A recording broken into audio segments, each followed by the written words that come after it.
Hello friends, 12 physics chapter 9 કિરણ પ્રકાશશાસ્ત્રના પ્રકાશીય ઉપકરણોના આજના લેક્ચરમાં આપણે મુખ્યત્વે થિયોરિટિકલ ટોપિક ડિસ્કસ કરવાના છે અને જેમાં પહેલું છે પ્રકાશનું વિભાજન. પ્રકાશનું જે 7 કલરોમાં વિભાજન થાય છે, 7 રંગોમાં જાનીવાલી પીનારા, એનો આપણે અભ્યાસ કરવાનો છે. પ્રકાશનું વિભાજન પછી આપણે ડિસ્કસ કરીશું કે મેઘધનુષ કેવી રીતે રચાય છે, બરાબર. અને ત્રીજા પોઈન્ટમાં આપણે ડિસ્કસ કરવાનું છે પ્રકાશનું પ્રકીર્ણન. ત્રણે બહુ જ ઇન્ટરેસ્ટિંગ ટોપિક છે, બહુ જ ધ્યાનથી એને સમજવાનો આપણે પ્રયત્ન કરીએ.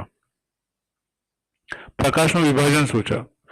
આપણને ખબર છે કે સૂર્યપ્રકાશ જે સફેદ કલરનો આપણે દેખી શકીએ છીએ, બરાબર છે, એ દ્રશ્ય પ્રકાશ ટોટલ 7 કલરનો બનેલો છે અને 7 કલરોને આપણે ઇંગ્લિશમાં વિબગ્યોર અથવા ગુજરાતીમાં જાનીવાલી પીનારા કહીએ છીએ. જાનીવાલી પીનારા.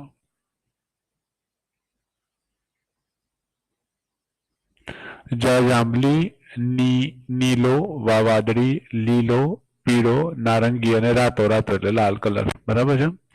સો પ્રકાશનું જે વિભાજન થાય છે એ એકચ્યુઅલી જુદા જુદા તરંગ લંબાઈને અનુરૂપ એમના માધ્યમના વક્રીભવનાંકો જુદા જુદા હોય છે. એઝ ફોર એક્ઝામ્પલ આપણે એવું લખીએ કે કાચનો વક્રીભવનાંક 1.5 છે. સો કાચનો વક્રીભવનાંક 1.5 એ દરેક તરંગ લંબાઈ માટે જુદી જુદી કિંમત હોય. દ્રશ્ય પ્રકાશ માટેનું સરેરાશ મૂલ્ય 1.5 છે તેવું કહી શકાય. એટલે જાંબલી રંગ અને રાતા રંગ માટે આપેલા કોઈપણ માધ્યમના વક્રીભવનાંકનું જે મૂલ્ય છે એ જુદું જુદું હોય છે અને એનો સંબંધ આવો છે કે વક્રીભવનાંક n ચાલે છે 1/λ લખાય. લેમ્ડાના વ્યસ્ત પ્રમાણમાં છે વક્રીભવનાંક. સંબંધ આપણે આગળ ભણ્યા છે પણ યાદ રાખજો, વક્રીભવનાંક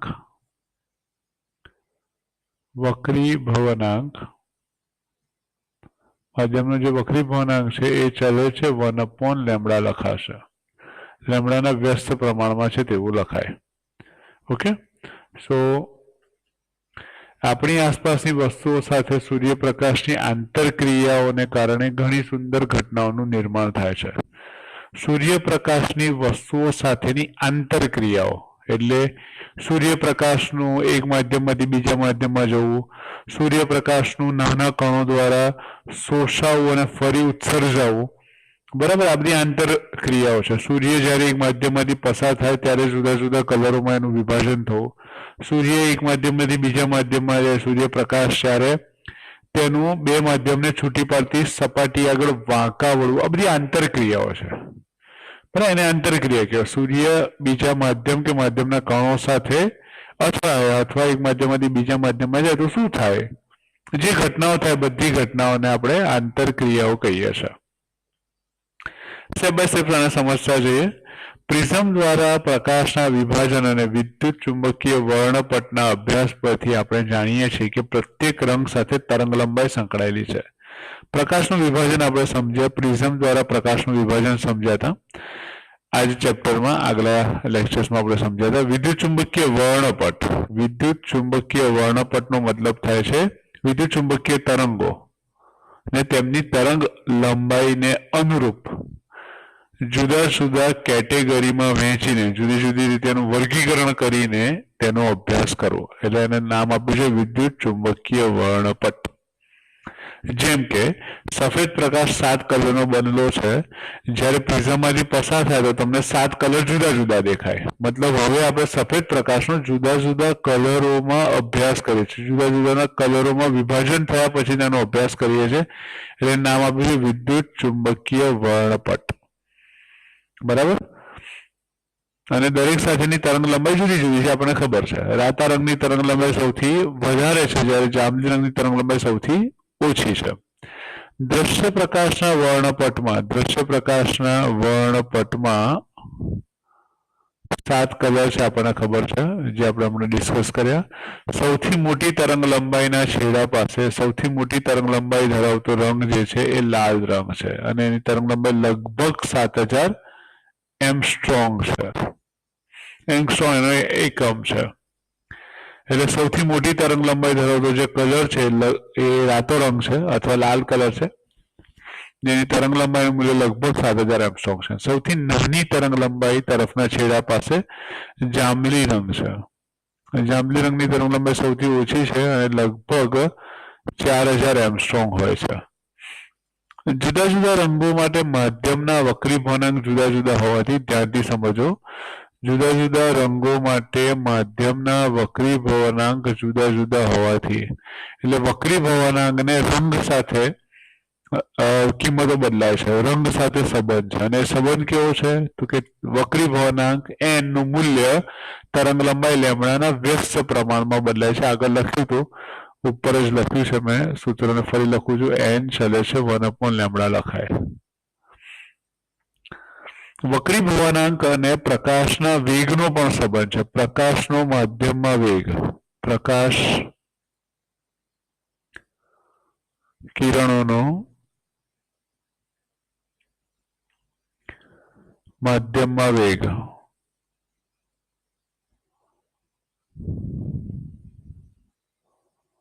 અને માધ્યમમાં વેગ v બરાબર શું થશે? પ્રકાશ કિરણોનો માધ્યમમાં વેગ v બરાબર c/n થશે। પ્રકાશનો શૂન્યાવકાશમાં વેગ ભાગ્યા વક્રીભવનાંક, શૂન્યાવકાશમાં વેગ ભાગ્યા વક્રીભવનાંક બરાબર છે। c જે છે શૂન્યાવકાશમાં વેગ છે, ટૂંકમાં લખી રહ્યો છું,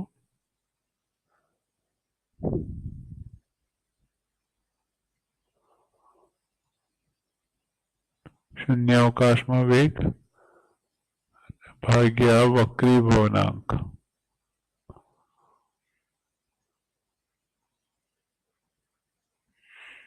રાઈટ, એ રીતે લખી શકાય v = c/n।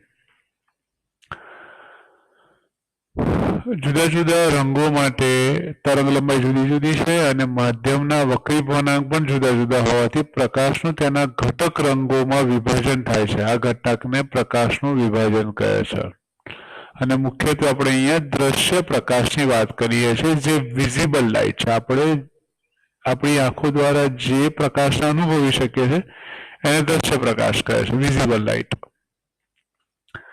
ઉદાહરણ તરીકે કાચના પ્રિઝમમાં સફેદ પ્રકાશના લાલ રંગનું વિચલન સૌથી ઓછું જ્યારે જાંબલી રંગનું વિચલન સૌથી વધારે થાય છે। ખાસ યાદ રાખજો, કાચના પ્રિઝમમાં સફેદ પ્રકાશના લાલ રંગનું, સફેદ પ્રકાશ જે 7 રંગનો બને છે એમાંથી લાલ રંગનું વિચલન સૌથી ઓછું થાય છે જ્યારે જાંબલી રંગનું વિચલન સૌથી વધારે થાય છે। આપણે પ્રિઝમ માટે વિચલન કોણ ડેલ્ટાનું જે સૂત્ર ભણ્યા હતા એમાં આવું ભણ્યા હતા, ડેલ્ટા બરાબર કેપિટલ A × n-1। આપણે સમજ્યા હતા કે n રેડ એટલે રાતા રંગ માટે વક્રીભવનાંકનું જે મૂલ્ય છે એ જાંબલી રંગ માટે વક્રીભવનાંકના મૂલ્ય કરતા ઓછું હોય છે અને માટે delta red is less than delta violet થાય। રાતા રંગ માટે વક્રીભવનાંક જે છે વિચલન કોણ જે છે એના કરતાં જાંબલી રંગનો વિચલન કોણ વધારે હોય છે અને વિચલન કોણ વધારે હોય તો એ શું દર્શાવે છે? વાંકા વળવું, વાંકા વળવાનું પ્રમાણ કેટલું છે એ દર્શાવે છે। આને સમતુલ્ય રીતે કહીએ તો કાચના પ્રિઝમમાં લાલ પ્રકાશ જાંબલી પ્રકાશ કરતાં વધારે ઝડપથી મુસાફરી કરે છે। અને આપણે કહી શકીએ કે સમતુલ્ય રીતે કહીએ તો કાચના પ્રિઝમમાં લાલ પ્રકાશ જાંબલી પ્રકાશ કરતાં વધારે ઝડપથી મુસાફરી કરે છે। કારણ કે નેચરલી આપણને ખબર છે કે v અને c નો જે સંબંધ છે, v અને n નો જે સંબંધ છે વ્યસ્તનો સંબંધ છે, એટલે nr less than n violet લખું તો vr એટલે રાતા રંગ નો વેગ ઝડપ એ જાંબલી રંગ કરતા વધારે છે। તરંગ લંબાઈને અનુરૂપ વેગ બદલાઈ જશે। રાતા પ્રકાશ જાંબલી પ્રકાશ કરતા વધારે ઝડપથી મુસાફરી કરે છે અને v બરાબર f લેમ્બડા એવો સંબંધ છે। v બરાબર f લેમ્બડા એટલે અહીંયા નીચે એક સંબંધ પણ લખી દો, lambda red is greater than lambda violet. Crown કાચ અને ફિલન્ટ કાચ માટે વિવિધ રંગોના વક્રીભવનાંક નીચેના કોષ્ટકમાં દર્શાવે છે। જુદી જુદી તરંગ લંબાઈ માટે વક્રીભવનાંક। ક્રાઉન કાચ અને ફિલન્ટ કાચ એ કાચના પ્રકારો છે। આવા ઘણા બધા જુદી જુદી પ્રકારના કાચ મળે છે। તો અહીંયા રંગ, તરંગ લંબાઈ, ક્રાઉન કાચ અને ફિલન્ટ કાચના વક્રી ભવનાંકના મૂલ્યો આપેલા છે. આ સંબંધ ખાસ મેં અહીંયા કોર્નરમાં લખ્યું છે, યાદ રાખજો. અને હું અત્યારે હટાવી દઉં છું, નહીં તો તમને વ્યવસ્થિત વંચાશે નહીં આ બધું. એટલે આને હટાવી દઈએ છીએ આપણે. તમે કિંમતોને ધ્યાનથી જુઓ અને કમ્પેર કરો. કિંમતો બધી યાદ રાખવાની કે ગોખવાની જરૂર નથી. જાંબલી રંગ માટે તરંગ લંબાઈ 3969 નેનોમીટર છે, એટલે તમે 3969 એમસ્ટ્રોંગ લખી શકો. એપ્રોક્સિમેટલી 4000 એમસ્ટ્રોંગ થયું કહેવાય ને, 4000 એમસ્ટ્રોંગ. ક્રાઉન કાચનો વક્રી ભવનાંક 1.533 છે, જ્યારે ફિલામેન્ટ કાચનો 1.6663 છે. એ જ રીતે તમે પીળા કલર માટે જુઓ તો 589.3 છે તરંગ લંબાઈનું મૂલ્ય. ક્રાઉન કાચ 1.517 છે, મતલબ એનું મૂલ્ય થોડું ઘટે છે. જ્યારે ફિલામેન્ટ કાચ માટે 1.623 છે, એનું મૂલ્ય ઘટશે. મતલબ પીળો કલર જે છે જાંબલી કરતા ઓછો વાંકો વળશે. વાદળી રંગ માટે પરિસ્થિતિ છે 4861, લગભગ 5000ની ઘણી નજીકની કિંમત છે. એમાં 1.523 છે અને 1.639 છે. જ્યારે રાતા રંગ માટે 6563 એમસ્ટ્રોંગ અથવા 656.3 નેનોમીટર લખી શકાય. 1.515 અને 1.622 છે. એટલે વક્રી ભવનાંકનું મૂલ્ય તમે જુઓ ને તો રાતા રંગ માટે સૌથી ઓછું છે, જ્યારે જાંબલી રંગ માટે સૌથી વધારે છે. શું દર્શાવે છે? એ દર્શાવે છે કે રાતા રંગનું વાંકા વળવાનું પ્રમાણ ઓછું છે, જ્યારે જાંબલી રંગનું વાંકા વળવાનું પ્રમાણ વધારે છે. રાઈટ? એ આટલી માહિતી આપણને અહીંયાથી મળે છે. સંબંધ ફરી અહીંયા બધા વચ્ચે લખી દઉં છું. તમે એને કમ્પેર પણ કરી શકો છો કે ભાઈ ડેલ્ટા બરાબર કેપિટલ A n-1 છે. વેલોસિટી બોલાય એટલે વેગ. રાતા રંગ માટે વેગનું જે મૂલ્ય છે એ વધારે છે, જ્યારે જાંબલી રંગ માટે વેગનું મૂલ્ય ઓછું છે, એટલે વી વાયોલેટ. લેમ્બડા આરનું મૂલ્ય વધારે છે. તરંગ લંબાઈ રાતા રંગ માટે વધારે છે, તરંગ લંબાઈ વાયોલેટ રંગ માટે ઓછી છે. બરાબર. પછી આપણે લખીશું ડેલ્ટાનું જે મૂલ્ય છે. સો delta red is less than delta violet અને n red is less than n violet. બરાબર. આ કિંમતો તમે અહીંયા લખેલી છે પ્રમાણે કમ્પેર કરી શકો છો. પ્રકાશના વિભાજનમાં આપણે આગળ ચર્ચા કરીએ. એ છે બે પ્રોબ્લેમ જે આપણને નડે છે. એમાં પહેલો પ્રોબ્લેમ છે વર્ણ વિપત્તન. એટલે પ્રકાશના વિભાજનને લીધે વર્ણ વિપત્તન શું છે એ આપણે સમજીએ. વર્ણ વિપત્તનનો મતલબ થાય છે લેન્સ જે છે એ માંથી પસાર થતા પ્રકાશને જુદા જુદા કલરમાં વિભાજિત કરે છે, અને જે ઘટના છે એને વર્ણ વિપત્તન કહે છે. તો કે છે જાડા લેન્સ ઘણા બધા પ્રિઝમોના બનેલા ધારી શકાય. ઇમ્પોર્ટન્ટ વાક્ય છે. જાડા લેન્સ ઘણા બધા પ્રિઝમોના બનેલા ધારી શકાય છે. હવે ધ્યાનથી સમજો. લેન્સ કેવો હશે? ધ્યાનથી સમજો. લેન્સ આ રીતે, આ એક બહિર્ગોળ લેન્સ છે એવું માનો. બરાબર. અને આ બહિર્ગોળ લેન્સમાં તમે ધ્યાનથી જોશો તો સૌથી ઉપરનો ભાગ વિચારો. તો એક પ્રિઝમ જેવો આકાર થઈ ગયો, આટલો ભાગ. એની નીચેનો ભાગ આપણે લઈશું. બીજા કોઈ કલરથી હું લઉં છું જેથી તમને દેખાય. આ નીચેનો ભાગ જે તમે લીધો, બરાબર, એ પણ એક પ્રિઝમનો ભાગ જ છે. અને આગળ લંબાવશો તો આવી રીતે તમને એક પ્રિઝમ મળશે. બરાબર. એની નેક્સ્ટ ભાગ જે છે એ પણ પ્રિઝમ છે. આ એક જાડો લેન્સ છે જેને આપણે જુદા જુદા આકારના પ્રિઝમનો બનેલો વિચારી શકીએ છીએ. આવી રીતે ખ્યાલ આવે છે? એવી રીતે નીચેનો જે ભાગ છે એક પ્રિઝમ છે, બીજો ભાગ જે છે એ બીજો પ્રિઝમ છે, ત્રીજો ભાગ એ ત્રીજો પ્રિઝમ છે. બરાબર. એ શું કહે છે? ઘણા બધા પ્રિઝમોના જાડા લેન્સને આપણે ઘણા બધા પ્રિઝમોના બનેલા છે તેવું ધારી શકીએ છીએ। અને જો તમને આકૃતિ પરથી ક્લિયર દેખાશે કે આપણે લેન્સને આવા ટુકડા નથી કરવાના, લેન્સને આવા નાના નાના ભાગમાં વિભાજિત કલ્પના કરો તો તમને ઘણા બધા પ્રિઝમ છે એવું ખબર પડશે, એવું તમે સમજી શકશો। તેથી જાડા લેન્સ પ્રકાશના વિભાજનને કારણે વર્ણ વિપતન દર્શાવે છે। જાડા લેન્સ પ્રકાશના વિભાજન એટલે પ્રકાશનું વિભાજન થશે અને કારણે વર્ણ વિપતન તમને જોવા મળશે। ક્રોમેટિક એબ્રેશન જેને કહેવાય, વર્ણ વિપતન। જ્યારે સફેદ પ્રકાશ જાડા લેન્સમાંથી પસાર થાય ત્યારે લાલ અને વાદળી રંગો જુદા જુદા બિંદુએ કેન્દ્રિત થાય છે। આ ઘટનાને વર્ણ વિપતનની ક્ષતિ કહેવાય છે। એટલે જ્યારે તમે આ એક લેન્સ એવું વિચારો અને લેન્સમાં લાલ રંગ જ્યારે દાખલ થાય એટલે સફેદ પ્રકાશ છે, હવે બે સફેદ પ્રકાશના કિરણો દાખલ થશે તો રાતા રંગનું વાંકા વળાનું પ્રમાણ ઓછું હોય એટલે રાતા રંગ જે છે એ દૂર જઈને કેન્દ્રિત થશે। જ્યારે બ્લુ કલર છે, બ્લુ કલર જે છે એના વાંકા વળાનું પ્રમાણ વધારે છે। સફેદ કલરમાં આ બધા કલરો ભેગા જ છે અને વધારે વાંકા વળશે એટલે નજીક જઈને કેન્દ્રિત થશે, બરાબર છે। એટલે આવું આ રીતે તમને બે ઇમેજ દેખાય, બે પ્રતિબિંબ દેખાશે।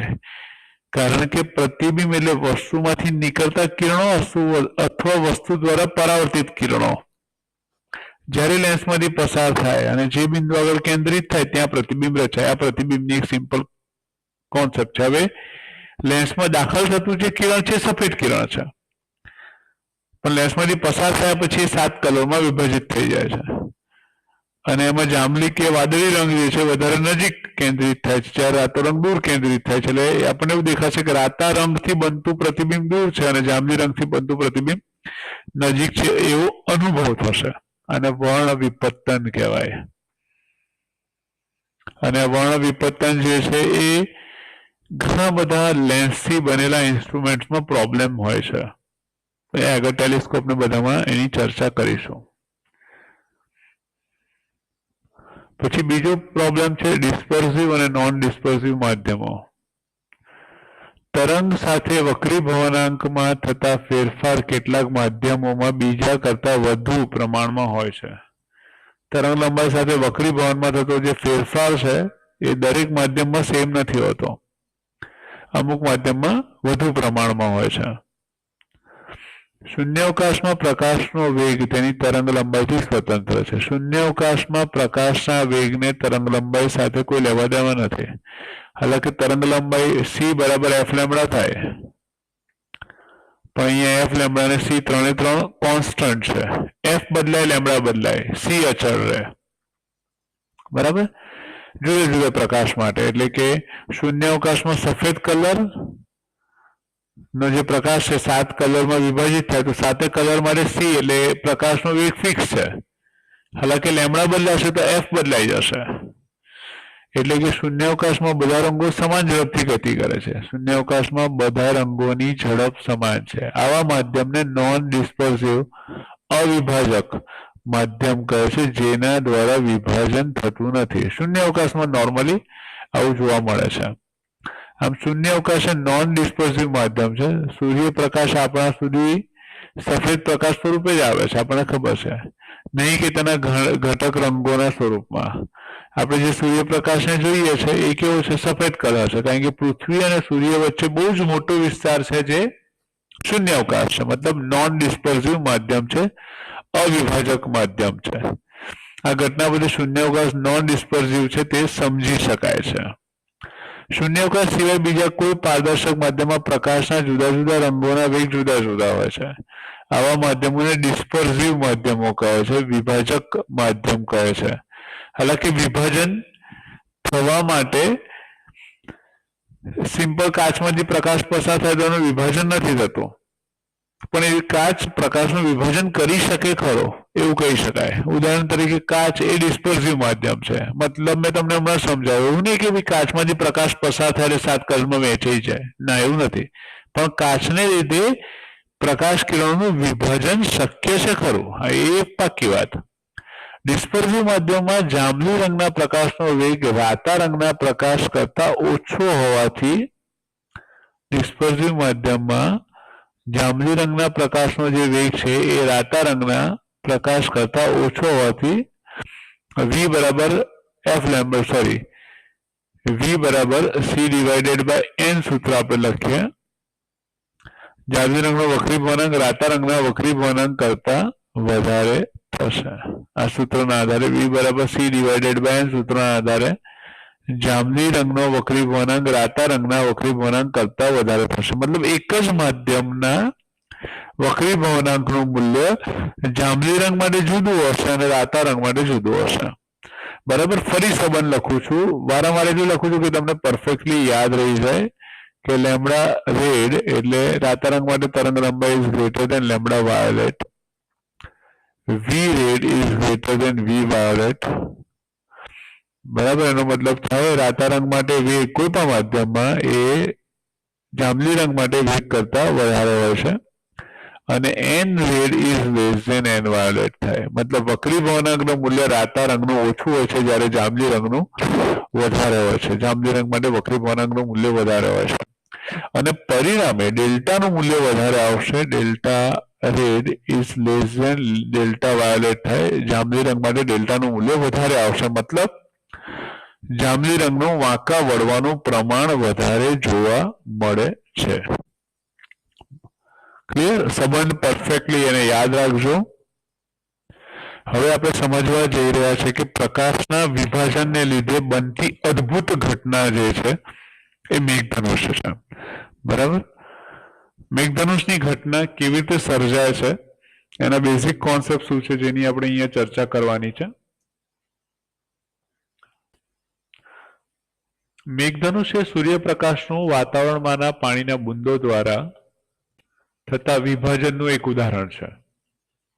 આપણને ખબર છે કે વરસાદની સિઝનમાં જ્યારે વરસાદનું પાણી પૃથ્વી તરફ આવતું હોય ત્યારે પાણીના બુંદ સતત વાતાવરણમાં ઉપરથી નીચે તરફ ગતિ કરતા હોય છે અને ત્યારે જો સૂર્યનો પ્રકાશ હાજર હોય, મતલબ નોર્મલી શું હોય કે વાતાવરણમાં વાદળને લીધે સૂર્યપ્રકાશ ઘણો ઓછો થઈ જાય અથવા તો વાદળને લીધે સૂર્ય બિલકુલ દેખાય જ નહીં તો મેઘધનુષ જોવા ના મળે.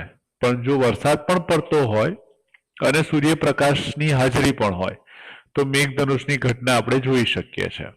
બરાબર.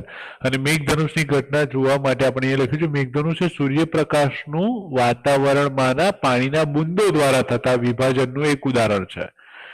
એટલે જરૂરી નથી કે વરસાદ પડતો હોય તો તમને આ 7 કલર્સ દેખાય. ઘણી વખતે ઝાકળને લીધે પણ આવા કલર તમને જોવા મળી શકે. બહુ રેર કેસમાં મળે પણ પોસિબલ છે. અને એ પણ વાતાવરણમાં જેમ મેઘધનુષ મોટું આખા અવકાશમાં ફેલાય એવું ના ફેલાય, નાના ભાગમાં તમને જોવા મળે. અને ઘણી વખતે ધોધ હોય ત્યાં પણ તમને નાના નાના મેઘધનુષ જોવા મળે જુદી જુદી સપાટી પર. અગેન એ જે દેખાશે મેઘધનુષ એ કઈ તમને મોટું મેઘધનુષ જેમ વરસાદમાં દેખાય એવું ન હોય.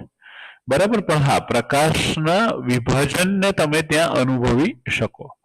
વરસાદના પાણીના ગોળાકાર બુંદના કારણે સૂર્યપ્રકાશનું વિભાજન, પરાવર્તન અને વક્રીભવન જેવી ઘટનાઓની સંયુક્ત અસરના કારણે આ ઘટના બને છે.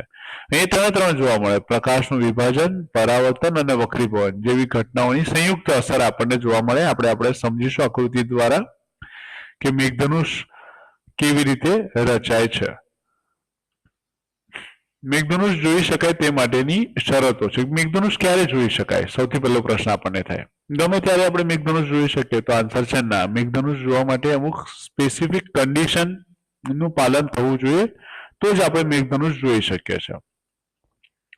સૂર્ય અવકાશમાં માત્ર એક તરફથી, ધારો કે પશ્ચિમ તરફના ક્ષિતિજથી પ્રકાશિત હોવો જોઈએ અને બીજી તરફ એટલે કે પૂર્વ તરફની ક્ષિતિજ બાજુ વરસાદ પડતો હોવો જોઈએ તથા જોનાર વ્યક્તિની પીઠ સૂર્ય તરફ હોય ત્યારે જ મેઘધનુષ્ય જોઈ શકાય છે.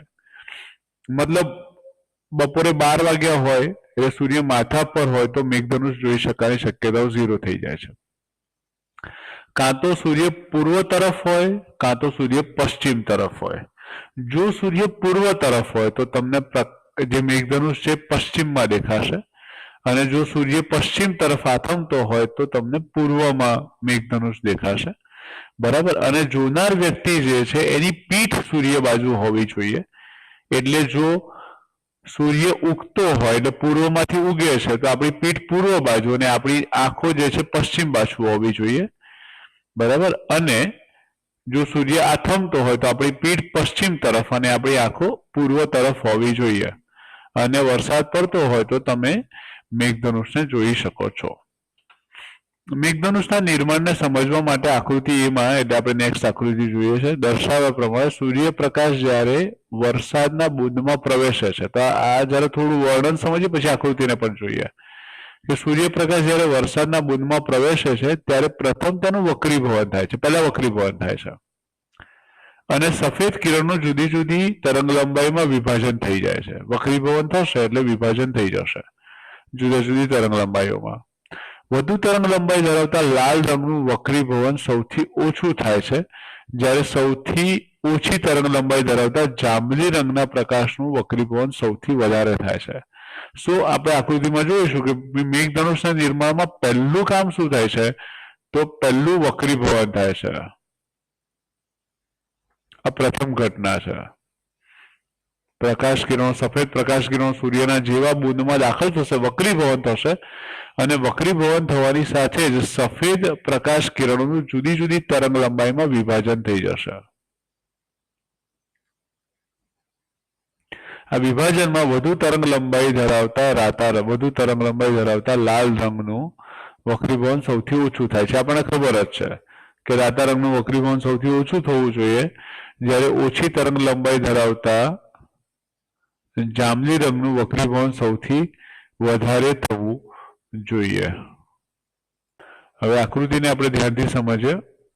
આકૃતિને તમે ધ્યાનથી જુઓ તો તમે જોઈ શકો છો કે સૂર્યપ્રકાશ જ્યારે આકૃતિને જોવાની છે, બી ને નહીં, પહેલા એને જોઈ લો. સૂર્યપ્રકાશ જ્યારે આવે છે ત્યારે પહેલા પોઈન્ટ પર જ્યાં દાખલ થાય છે ત્યાં જ એનું વક્રીભવન થાય છે.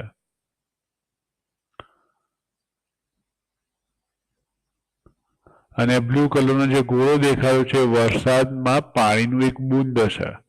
આપણે ખબર છે પાણીનો વક્રીભવનાંક આમ 4/3 છે, પણ આપણે હમણાં સમજ્યા કે રાતા રંગ અને જાંબલી રંગ માટે વક્રીભવનાંક જુદા જુદા હશે, બરાબર. પહેલા વક્રીભવન થશે, પછી એ પ્રકાશ કિરણો આગળ જશે. તમે જોશો કે રાતો રંગ ઓછો વાંકો વળે છે, જ્યારે જાંબલી રંગ કે બ્લુ રંગ વધારે વાંકો વળે છે.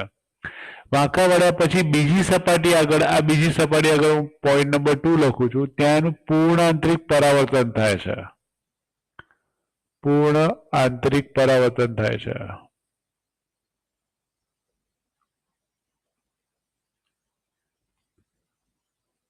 બરાબર. એટલે પ્રકાશ કિરણનું સૌથી પહેલા વક્રીભવન થશે, પછી બીજી વખતે બીજી સપાટી આગળથી બહાર નહીં નીકળે ત્યાં પૂર્ણાંતરિક પરાવર્તન થશે. અને પૂર્ણાંતરિક પરાવર્તન માટે આપાત કોણનું મૂલ્ય જે છે એ ક્રાંતિ કોણ કરતા વધારે હોવું જોઈએ. આપાત કોણ ગ્રેટર દેન ક્રાંતિ કોણ થવું જોઈએ.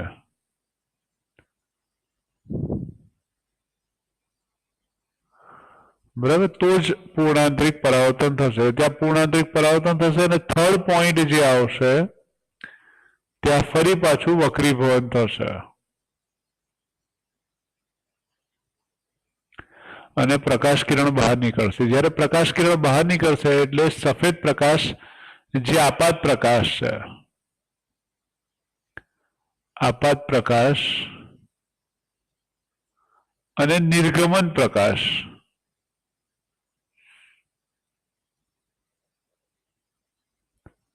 આપાત પ્રકાશ અને નિર્ગમન પ્રકાશમાં જાંબલી રંગ માટે ડેલ્ટાનું જે મૂલ્ય છે 40 ડિગ્રી છે. એટલે અલ્ટિમેટલી આપાત પ્રકાશ સાથે જાંબલી રંગ કેટલો વાંકો વળશે કે 40 ડિગ્રી, અને 42 ડિગ્રી જે છે રાતા રંગ માટે વિચલન કોણ છે. 42 ડિગ્રી 42ના ખૂણે તમને રાતો કલર દેખાશે, જે આકૃતિમાં તમને દર્શાવ્યો છે. બરાબર. આગળ સમજીએ, પછી પાછા આકૃતિ બી પર આવીશું. આ ઘટના કિરણો બુંદમાં તેની અંદરની સપાટી પર આપાત થાય છે. આ ઘટના જે આપણે જોઈએ એમાં કિરણો બુંદમાં તેની અંદરની સપાટી પર આપાત થાય છે અને હવે જો આ વક્રીભૂત કિરણ અને બુંદની સપાટીને દોરેલા લંબ વચ્ચેનો ખૂણો, વક્રીભૂત કિરણ અને બુંદની સપાટીને દોરેલા લંબ વચ્ચેનો જે ખૂણો છે ક્રાંતિકોણ કરતા વધારે હોય તો આ બીજી ઘટના તમને સમજાવી છે પૂર્ણાંતરિક પરાવર્તનની. પૂર્ણાંતરિક પરાવર્તન થાય છે એટલે મેં તમને સમજાવ્યું કે વક્રીભૂત કિરણ, આ જે વક્રીભૂત કિરણ છે લાલ કલર અને બ્લુ કલરથી જતું, આ જે બે કિરણો છે એ વક્રીભૂત કિરણો છે. વક્રીભૂત કિરણો. અને તમે જોઈ શકો છો કે વક્રીભૂત કિરણો માટે ક્રાંતિકોણ કરતા આપાતકોણ ક્રાંતિકોણ કરતા મોટો હોય તો પૂર્ણાંતરિક પરાવર્તન થાય બીજા પોઈન્ટ પાસેથી. આ પરાવર્તિત કિરણ બુંદની સપાટી પાસેથી ફરીથી વક્રીભવન પામે છે. આ ત્રીજી ઘટના થઈ ગઈ. એટલે પહેલા વક્રીભવન, પછી પૂર્ણાંતરિક પરાવર્તન અને ફરી વક્રીભવન પામે છે. બુંદમાંથી આકૃતિમાં દર્શાવ્યા પ્રમાણે નિર્ગમન પામે છે. જે જોયું આપણે કે ભાઈ બ્લુ કલર જે છે એ 40 ડિગ્રી વિચલન પામીને બહાર નીકળે છે, જ્યારે રાતો રંગ જે છે એ 42 ડિગ્રી વિચલન પામીને બહાર નીકળે છે. એટલે અવલોકન કરતા શું જોશે તો કે ઉપર જાંબલી રંગ અને નીચે રાતો રંગ એને જોવા મળશે. એવું માલુમ પડ્યું કે આપાત કિરણની સાથે 40ના કોણે જાંબલી રંગનું કિરણ અને રાતા રંગનું કિરણ 42ના કોણે નિર્ગમન પામે છે. બાકીના રંગો માટે નિર્ગમન કોણના મૂલ્ય ઓફકોર્સ 40 થી 42ની વચ્ચે હોય છે. બાકી બધા કલર્સ માટે નિર્ગમન કોણના જે મૂલ્યો છે 40 અને 42ની વચ્ચે હોય છે. આકૃતિ બીમાં પ્રાથમિક મેઘધનુષનું નિર્માણ સમજાયું છે. પાણીના બુંદ એકમાંથી નિર્ગમન પામતું લાલ રંગનું કિરણ. પ્રાથમિક મેઘધનુષનું નિર્માણ આપણે સમજ્યા છે આકૃતિ 2માં. પાણીના બુંદ એકમાંથી નિર્ગમન પામતું લાલ રંગનું કિરણ અને બુંદ 2માંથી નિર્ગમન પામતું જાંબલી રંગનું પ્રકાશનું કિરણ અવલોકન કરતાની આંખ સુધી પહોંચે છે. જ્યારે બુંદ એકમાંથી નિર્ગમન પામતા જાંબલી કિરણની દિશા અને બુંદ 2માંથી નિર્ગમન પામતા રાતા કિરણની દિશા અવલોકન કરતાની આંખની ઉપર અથવા નીચે હોય છે. આમ અવલોકન કરતાને લાલ રંગ સૌથી ઉપર અને જાંબલી રંગ સૌથી નીચે હોય તે રીતે મેઘધનુષ દેખાય છે. આમ પ્રાથમિક મેઘધનુષ પ્રકાશની 3 તબક્કાઓમાં થતી પ્રક્રિયા વક્રીભવન, પરાવર્તન અને વક્રીભવન દ્વારા રચાય છે. બરાબર, ખાસ મુદ્દા તમે યાદ રાખજો. આપણે ફરી જોઈએ તો તમે પ્રાથમિક બી આકૃતિમાં જુઓ. પ્રાથમિક મેઘધનુષની તમને વાત કરી છે. તો પહેલા બુંદ પાસે પ્રકાશનું જે કિરણ આપાત થાય છે, આપાત કિરણ છે.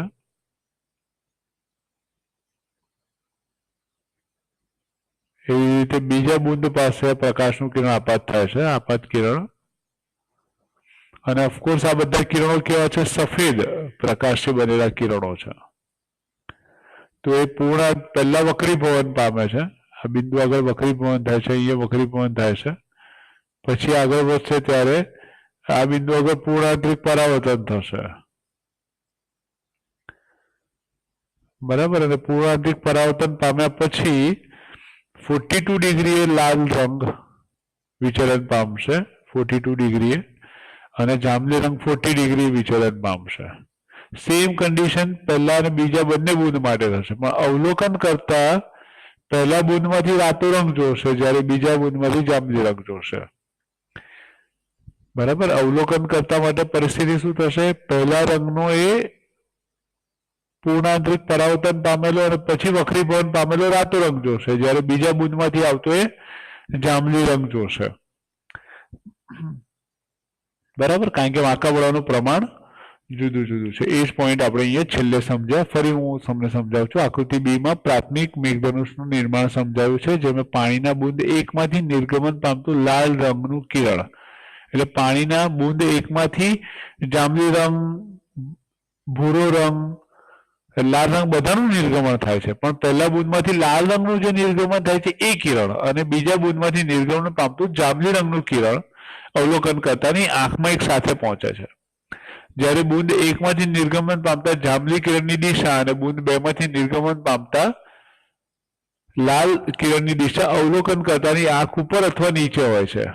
આમ અવલોકન કરતાને લાલ રંગ સૌથી ઉપર અને જાંબલી રંગ સૌથી નીચે હોય તે રીતે મેઘધનુષ્ય દેખાય છે. લાલ રંગ સૌથી ઉપર અને જાંબલી રંગ સૌથી નીચે હોય તે રીતે મેઘધનુષ્ય દેખાય છે. આમ પ્રાથમિક મેઘધનુષ્ય પ્રકાશની 3 તબક્કાઓમાં થતી વક્રીભવન, પરાવર્તન અને વક્રીભવન દ્વારા રચાય છે. બરાબર. સો મેઘધનુષ્ય કેવી રીતે રચાય છે એ કોન્સેપ્ટ આપણે અહીંયા સમજ્યા. હવે પ્રાથમિક મેઘધનુષ્ય પછી હવે આપણે સમજવા જઈ રહ્યા છે ગૌણ મેઘધનુષ્ય. સો ગૌણ મેઘધનુષ તમને અહીંયા આકૃતિમાં દર્શાવ્યું છે કે આપાત પ્રકાશ કિરણ કેવી રીતે દાખલ થાય છે. આપાત પ્રકાશ કિરણ છે. આપાત કિરણ પહેલા બિંદુ આગળ એ વક્રીભવન પામે છે. બીજા પોઈન્ટ આગળ એનું પૂર્ણાંતરિક પરાવર્તન થાય છે. ત્રીજા પોઈન્ટ પાસે ફરી પૂર્ણાંતરિક પરાવર્તન થશે અને ચોથા પોઈન્ટ પરથી એ વક્રીભવન પામીને પ્રકાશ કિરણ બહાર આવશે. અને એમાં બંને પહેલું બૂંદ લો કે બીજું બૂંદ લો પરિસ્થિતિ સેમ જ થશે. પહેલા બૂંદ આગળ પહેલી સપાટી આગળ વક્રીભવન, બીજી અને ત્રીજી સપાટી આગળ પૂર્ણાંતરિક પરાવર્તન થશે અને ચોથી સપાટી આગળ વક્રીભવન થઈને પ્રકાશ કિરણ બહાર આવશે. આમાં લાલ રંગ સમક્ષિતિજ સાથે 50 ખૂણે, જ્યારે જાંબલી રંગ સમક્ષિતિજ સાથે 53 ખૂણે બહાર નીકળે છે, નિર્ગમન પામે છે. અને અવલોકન કરતાની આંખમાં જ્યારે આ રીતે પ્રકાશ કિરણ જાય છે ત્યારે એને ઉપર જાંબલી રંગ અને નીચે રાતો રંગ દેખાય છે.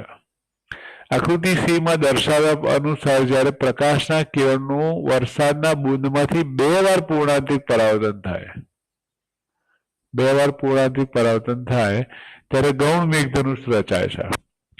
અને ગૌણ મેઘધનુષ્ય 4 તબક્કામાં થતી વક્રીભવન, પરાવર્તન, પરાવર્તન અને વક્રીભવનની પ્રક્રિયાથી રચાય છે. વક્રીભવન, પરાવર્તન એટલે પૂર્ણાંતરિક પરાવર્તન, ફરી પૂર્ણાંતરિક પરાવર્તન અને ફરી વક્રીભવનની પ્રક્રિયાથી રચાય છે, જે આકૃતિમાં તમને દર્શાવ્યું છે.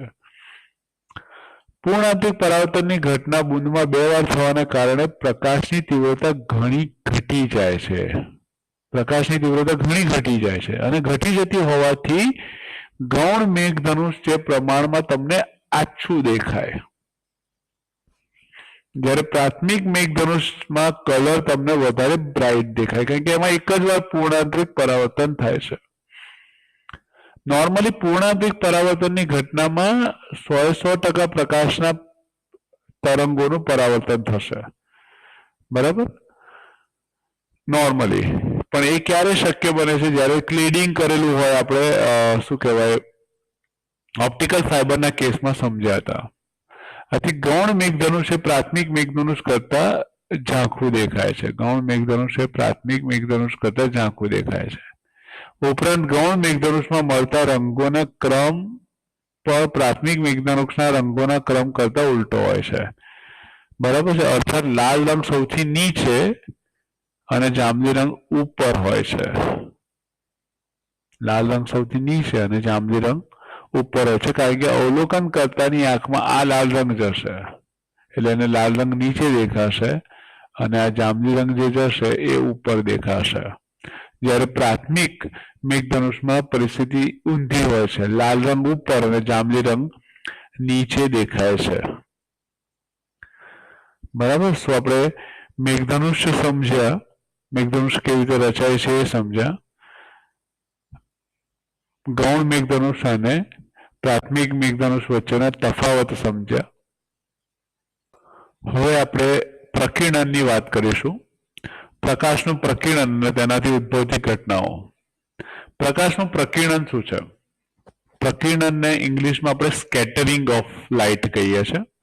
પ્રકાશ કિરણો જ્યારે વાતાવરણમાં પ્રવેશે તો વાતાવરણમાં રહેલા નાના નાના વાયુના અણુઓ અથવા માધ્યમના કણો સાથે અથડાશે અને અથડામણની પ્રક્રિયામાં પ્રકાશની બધી જ તીવ્રતા કે ઉર્જાનું એ કણો દ્વારા શોષણ થશે અને શોષણ થયા પછી તરત જ જુદી જુદી દિશામાં એનું ઉત્સર્જન થશે. આ ઘટનાને પ્રકાશનું પ્રકીર્ણન કહે છે. જ્યારે પ્રકાશ પરમાણુઓ કે અણુઓ કે પ્રકાશની તરંગ લંબાઈના ક્રમનું પરિમાણ ધરાવતા કણો પર આપાત થાય છે ત્યારે તેનું પ્રથમ શોષણ થાય છે અને પછી તરત જ આ કણો પ્રકાશનું વિવિધ દિશામાં જુદા જુદા પ્રમાણમાં ઉત્સર્જન કરે છે. એટલે પ્રકાશના કિરણો જેવા કોઈ એક અણુ સાથે કે પરમાણુ સાથે અથડાશે, એ અણુઓ કે પરમાણુઓની નું જે પરિમાણ છે, પરિમાણનો મતલબ થાય છે વ્યાસ, લંબાઈ, પહોળાઈ. બરાબર, ગોળો હોય તો વ્યાસ, સમઘન કે લંબઘન હોય તો લંબાઈ અને પહોળાઈ.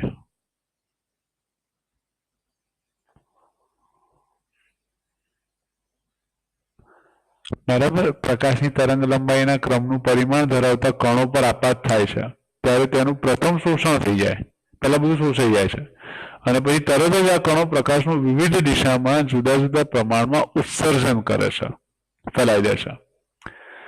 આ પ્રકાશ સંપૂર્ણપણે મૂળ માર્ગે આગળ વધવાને બદલે તેનો અમુક અંશ બીજી દિશામાં જોવા મળે છે. જેટલી તીવ્રતા આવી હોય એટલી જ તીવ્રતા એ જ દિશામાં આગળ નથી વધતી, પરંતુ એના જુદા જુદા ભાગોમાં વહેંચાઈ જાય છે, જુદી જુદી દિશાઓમાં એની તીવ્રતા વહેંચાઈ જાય છે. આ ઘટનાને પ્રકાશનું પ્રકીર્ણન કહેવાય છે.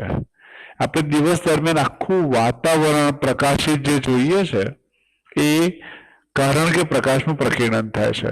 વાતાવરણના નાના નાના કણો દ્વારા, વાયુના નાના નાના કણો દ્વારા એનું શોષણ અને પછી તરત જ ઉત્સર્જન થાય છે, માટે પ્રકાશનું પ્રકીર્ણન થયું તેવું આપણે કહી શકીએ છીએ. જો પ્રકીર્ણન કરતા કણનું પરિમાણ આપાત પ્રકાશની તરંગ લંબાઈ કરતા નાનું હોય, ખાસ ધ્યાન રાખજો, પરિમાણને હું કણનું જે પરિમાણ છે એને કણનો વ્યાસ કહી દઉં અને ડી વડે દર્શાવો, અને આપાત પ્રકાશની જે તરંગ લંબાઈ છે એ આપાત પ્રકાશની તરંગ લંબાઈને લેમડા વડે દર્શાવતો હું એવું કહી શકું કે પરિમાણ નાનું છે, મતલબ ડી જે છે એ લેસ ધેન લેમડા છે. તો ઉદ્ભવતા પ્રકીર્ણનને રેલે પ્રકીર્ણન કહેવાય છે. બરાબર, આમાં ડી અને લેમડાનો જે ગુણોત્તર છે ડી ડિવાઇડેડ બાય લેમડા અને આલ્ફા વડે દર્શાવવામાં આવે છે. Alpha is equals to d divided by lambda એ લેસ ધેન 1 થશે, એને રેલે પ્રકીર્ણન કહેવાય છે. રેલે નામના વૈજ્ઞાનિકે આ કોન્સેપ્ટ પહેલા સમજાવ્યો હોવાથી એને રેલે પ્રકીર્ણન તરીકે ઓળખવામાં આવે છે. રેલેના અભ્યાસ અનુસાર પ્રકીર્ણિત પ્રકાશની તીવ્રતા, પ્રકીર્ણિત એટલે જે ફેલાઈ ગયો છે, પ્રકીર્ણિત પ્રકાશ અથવા પ્રકીર્ણિત પ્રકાશની તીવ્રતા, પ્રકીર્ણિત જેનું પ્રકીર્ણન થઈ ગયું છે, જે ફેલાઈ ગયો છે, તીવ્રતા પ્રકાશની તરંગ લંબાઈના ચતુર્થ ઘાતના વ્યસ્ત પ્રમાણમાં હોય છે. એટલે તીવ્રતાને આપણે આઈ વડે દર્શાવીએ તો આઈ ચલે છે 1/λ⁴ કહેવાય. પ્રકીર્ણિત અથવા પ્રકીર્ણિત પ્રકાશની તીવ્રતા આઈ ચલે છે 1/λ⁴ થશે, તરંગ લંબાઈના ચતુર્થ ઘાતના વ્યસ્ત પ્રમાણમાં છે. એનો મતલબ એ થયો કે જેની તરંગ લંબાઈ ઓછી છે, જેમ કે જાંબલી, નીલો, વાદળી રંગ, એનું પ્રકીર્ણન અથવા ફેલાવો વધારે થાય છે. એટલે સામેથી આવતો કોઈ સફેદ પ્રકાશનું કિરણ તમે ઇમેજિન કરો તો જો એમાં રેલે પ્રકીર્ણનનું પ્રમાણ વધારે હોય, મતલબ એ પ્રકાશનું તેની તરંગ લંબાઈ કરતા પણ નાના પરિમાણ ધરાવતા કણો સાથેનું અથડામણ થતી હોય, તો એવા પ્રકાશમાં બ્લુ રંગ, જાંબલી રંગ વધારે ફેલાઈ જશે.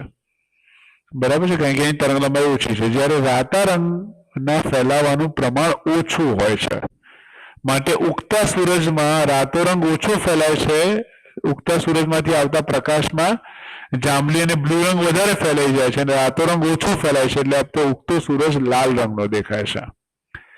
અને એ જ કારણસર લાલ રંગ જે છે એ સ્ટોપ સિગ્નલ માટે વપરાય છે, કારણ કે ધુમ્મસ જેવું વાતાવરણ હોય ત્યાં લાલ રંગનું પ્રકીર્ણન એટલે ફેલાવો ઓછો થાય છે અને માટે દૂર સુધી તમે લાલ રંગને જોઈ શકો છો. સૂર્યનું કિરણ જ્યારે પૃથ્વીના વાતાવરણ પસાર થાય છે ત્યારે વાતાવરણના સૂક્ષ્મ કણો દ્વારા તેનું પ્રકીર્ણન એની દિશા બદલે છે. પ્રકીર્ણન થાય છે મતલબ એની દિશા બદલાય છે, પ્રકીર્ણન થાય છે. અને ટૂંકી તરંગ લંબાઈના પ્રકાશનું પ્રકીર્ણન લાંબી તરંગ લંબાઈના પ્રકાશ કરતા વધારે થાય છે. ટૂંકી તરંગ લંબાઈનો જે પ્રકાશ છે એ ટૂંકી તરંગ લંબાઈના પ્રકાશમાં આવે જાંબલી રંગ, નીલો રંગ અને વાદળી રંગ. બરાબર, જ્યારે લાંબી તરંગ લંબાઈના પ્રકાશમાં મુખ્યત્વે 7 કલરની જ આપણે વાત કરીએ છીએ તો એ આવે રાતો રંગ, નારંગી રંગ, પીળો રંગ ગણી શકાય, પણ મુખ્યત્વે નારંગી અને રાતો રંગ, બરાબર, એનું પ્રમાણ વધારે હોત, પ્રકીર્ણન વધારે થાય છે. કોનું? ટૂંકી તરંગ લંબાઈ વાળાનું. રાતા રંગ અને નારંગી રંગ કરતા વધારે થશે. સૂર્યોદય કે સૂર્યાસ્ત સમયે પૂર્ણ રતાશ પડતો સૂર્ય દેખાય છે. એનું કારણ આપણે સમજીએ. આકૃતિમાં દર્શાવ્યા પ્રમાણે સૂર્યોદય, આકૃતિ નેક્સ્ટ આપણે જોઈએ છે. આકૃતિમાં દર્શાવ્યા પ્રમાણે સૂર્યોદય કે સૂર્યાસ્તના સમયે સૂર્યપ્રકાશને અવલોકનકાળ સુધી પહોંચતા બપોર કરતા વાતાવરણમાં વધારે અંતર કાપવું પડે છે નેચરલી, અને આ દરમિયાન ભૂરા રંગ ઉપરાંત નાની તરંગ લંબાઈના અન્ય રંગોનું પણ પ્રકીર્ણન થઈ દૂર થઈ જાય છે. પ્રકીર્ણન થઈ દૂર થાય છે એનો મતલબ થાય છે વધારે ફેલાઈ જાય છે, એને કંઈ કાઢી નથી નાખવામાં, તો વધારે ફેલાઈ જાય છે. રાતો રંગ ઓછો ફેલાય છે, આથી આપણી આંખમાં ઓછું પ્રકીર્ણન પામેલો પ્રકાશ પ્રવેશે છે. ઓછું પ્રકીર્ણન પામેલો પ્રકાશ મતલબ રાતો રંગ, રાતો અને નારંગી, નારંગી અને રાતો રંગ. આથી સૂર્ય રતાશ પડતા રંગનો દેખાય છે. રાતો અને નારંગીનું મિશ્રણ હોય ને એવું દેખાય આપણને. આ કારણોસર સૂર્ય અને પૂનમનો ચંદ્ર પણ ક્ષિતિજ પાસે રતાશ પડતા રંગનો દેખાશે. તમે જોઈ શકો છો આકૃતિમાં કે જ્યારે ક્ષિતિજ તરફ સૂર્ય હશે, મતલબ સૂર્ય ઉગતો હશે, ત્યારે એને વાતાવરણમાં વધારે અંતર કાપવાનું હોય છે, જ્યારે બપોરે ઓછું અંતર કાપવાનું હોય છે. અને વધારે અંતર કાપવાનું હોવાને લીધે સૂર્યનો પ્રકાશ જે છે વાતાવરણમાં રહેલા ખૂબ નાના કણો સાથે વધારે વખત અથડાય છે, અને પરિણામે દરેક અથડામણ દરમિયાન બ્લુ જાંબલી રંગ વધારે ને વધારે ફેલાય છે, જ્યારે રાતો રંગ ઓછો ફેલાય છે. એટલે અવલોકન કરતાની આંખમાં જતો જે પ્રકાશ છે એમાં રાતા રંગનું પ્રમાણ વધારે હોવાથી ઉગતો અને આથમતો સૂરજ અવલોકન કરતાને રાતા રંગનો દેખાય છે. બરાબર. જ્યારે બપોરના સમયે વાતાવરણમાં સૌથી ઓછું અંતર કાપતો હોવાથી એ પ્રકાશની તીવ્રતા પણ ઘણી વધારે છે, બરાબર, અને પ્રકીર્ણન ઓછું થતું હોવાને લીધે એમાં જુદા જુદા કલર્સ આપણને દેખાતા નથી, મતલબ કલર્સ પ્રમાણે પ્રકીર્ણન થતું નથી. આકાશ ભૂરા રંગનું દેખાય છે, એનું કારણ આપણે સમજીએ. ભૂરા રંગની તરંગ લંબાઈ લાલ રંગની તરંગ લંબાઈ કરતા ઓછી છે, આપણને ખબર છે. તેથી ભૂરા રંગનું પ્રકીર્ણન ખૂબ વધારે પ્રમાણમાં થાય છે. આથી સ્વચ્છ આકાશમાં ભૂરો રંગ છવાઈ જાય છે, કારણ કે ભૂરો ફેલાઈ જાય છે. માટે બધે ફેલાયેલો કલરમાં સૌથી વધારે પ્રમાણ ફેલાયેલા કલરનું ભૂરા રંગનું હશે. આ હકીકતમાં જાંબલી રંગની તરંગ લંબાઈ ભૂરા રંગની તરંગ લંબાઈ કરતા ઓછી હોવાથી જાંબલી રંગનું પ્રકીર્ણન ભૂરા રંગના પ્રકીર્ણન કરતા પણ વધારે થતું હોય છે, પરંતુ આપણી આંખ જાંબલી રંગ કરતા ભૂરા રંગ માટે વધારે સંવેદી હોવાથી આપણે આકાશ ભૂરા રંગનું જોઈએ છે. જો આપણી સંવેદના જાંબલી રંગ માટે વધારે હોત તો આપણે જાંબલી રંગ વધારે દેખાત, પણ આપણી આંખની સંવેદના ભૂરા રંગ માટે સૌથી વધારે છે, માટે આપણે ભૂરા રંગને વધારે સારી રીતે ઓળખી શકીએ છીએ. મતલબ વાતાવરણમાં ફેલાયેલો જે સૌથી વધારે કલર છે કયો છે? ભૂરો છે, માટે આપણને આખું આકાશ ભૂરા રંગનું દેખાય છે. તમે એવું પણ કહી શકો કે ભૂરો રંગ જે છે એ લંબ દિશામાં વધારે પ્રકીર્ણન પામે છે, અને માટે આપણને આકાશ બ્લુ રંગનું દેખાય છે. વાદળ સફેદ દેખાય છે. વાતાવરણમાં રહેલા ધૂળના રજકણો અને પાણીના બૂંદો જેવા મોટા કણો દ્વારા થતા પ્રકીર્ણન અલગ હોય છે. ધૂળના રજકણો અને પાણીના બૂંદો માટે વ્યાસ ડી જે છે એ લગભગ તરંગ લંબાઈ લેમ્બડા જેટલું હોય છે, અને માટે બંનેનો જે ગુણોત્તર છે લગભગ 1 જેટલો થઈ જાય છે. અને વાદળ જે છે એ સફેદ રંગના દેખાય છે, એકદમ રૂ જેવા દેખાતા હોય છે. આપણે ઘણી વખતે ચોમાસામાં જોઈએ છે. એનું રીઝન એ છે કે એની અંદર રહેલા પાણીના જે બૂંદ છે એનો વ્યાસ એ લગભગ સફેદ પ્રકાશની તરંગ લંબાઈ લેમ્બડા જેટલો હોય છે, અને માટે બધા જ કલરોનું જે ફેલાવાનું પ્રમાણ છે એ સમાન હોય છે.